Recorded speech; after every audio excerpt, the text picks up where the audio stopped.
وعلیکم سلام. یو ورور نورولي په نامه باندې پوښتنه کوي چې ښځې په د نوکانو رنګ ناخون وهي. نو محترمه یو وارې به دا خبره داسې خلکو د موږ بعضې سپین ږیري مولي صاحبان وایي دا د خنځیر وینې دي.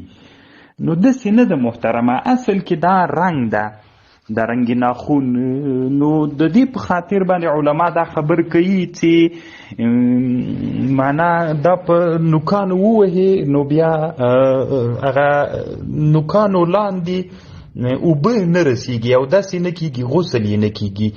نو د دغې وجې نه محترمه دا ناروا دي. که کله ښځه د نفاس په حالت کې وه یا ښځه د حیض په حالت کې وه، دا یې په نوکانو ووهل وروره بیا پروا نه کوي، بیا شرعاً جایز د مشکل نه لري. بیا چې کله مرض نه پاکېدله غسل یې کو، دا یې بیرته ایسته کړل.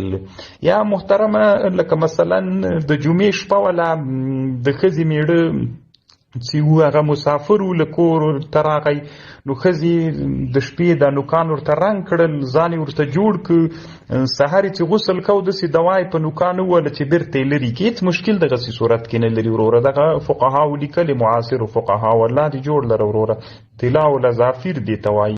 وعلیکم سلام. حاجی محمد عمر په نامه یو ورور پوښتنه کوي چې که چېرته د تا په یو چا دین یا قرض و، نو زه تا ته دا دین و قرض داسې یو شي نه درکړه چې ته پوهېدلې چې دا پیسې حرامې دي، تا ته اخیستل څنګه دي؟ محترمه د مونږ حنفي کتابونو کې مسله داسې ذکر کېږي، که چېرته د تا په کافر دین و قرض و، نو کافر راجګ سو، شراب یې خرڅ کړل، تا ته پیسې درکړلې، دا ناروا ده محترمه.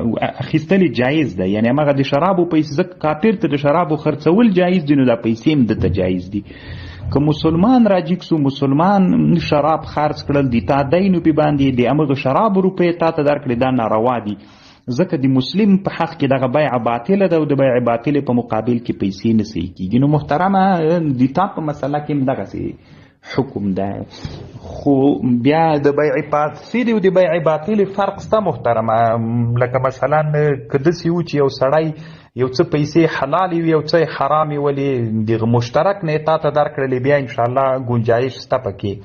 الله مفتي تقي صاحب په فقه البیوع کې بیا دغه بحث کړی، شامي دغه تحقیق نه هم جل کې کړی. الله دې ښه لره.